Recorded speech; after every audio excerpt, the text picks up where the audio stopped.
আসসালামু আলাইকুম বন্ধুরা, এই ভিডিওতে যে দৃশ্যটি ড্রয়িং করব এটা একেবারে সিম্পল ছোট্ট বাচ্চাদের জন্য একটি ড্রয়িং।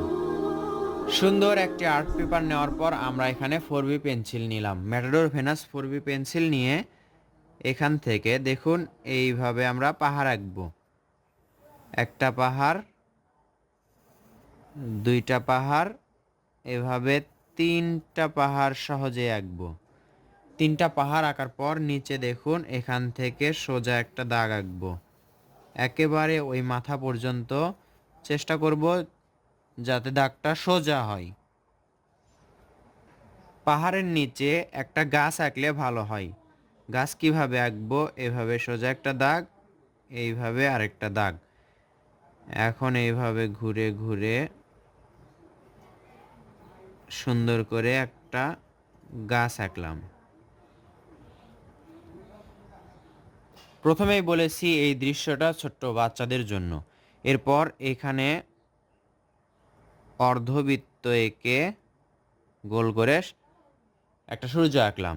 সূর্যতে এভাবে একটা ছোট একটা বড়, একটা ছোট একটা বড়, ছোট বড় ছোট বড়, যে কয়টা হয়। এখানে এখন ঘর আঁকবো আমরা। সোজা দাগ দিয়ে এদিকে একটা দাগ, এদিকে একটা দাগ। এরপর এই দাগটা এটার সাথে মিলে দিব।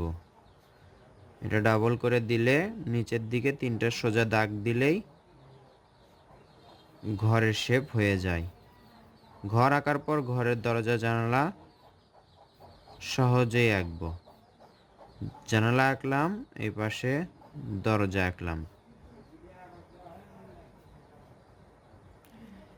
এই পাশে আমরা আরেকটা গাছ আঁকবো।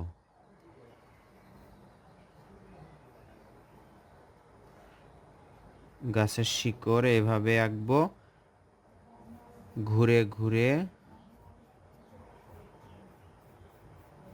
সুন্দর একটা গাছের শেপ আঁকলাম, গাছের পাতা আঁকলাম।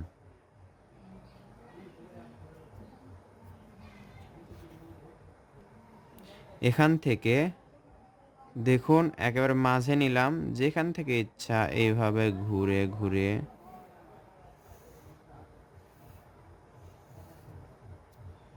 যেভাবে ইচ্ছা আপনি ঘোরাবেন, ঘুরে একটি নদী আঁকবেন।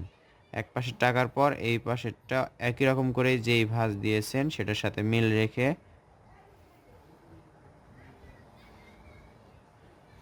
হয়ে গেল। দেখুন সুন্দর একটি দৃশ্য। এই পারগুলো ডাবল করতে হবে। সবগুলো পারের এই নিচের দাগের সাথে আরেকটা করে দাগ দিতে হবে।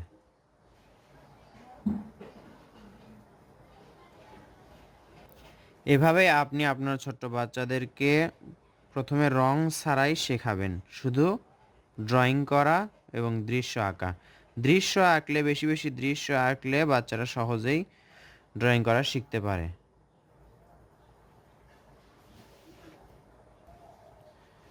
দৃশ্যটি এখানেই শেষ করছি।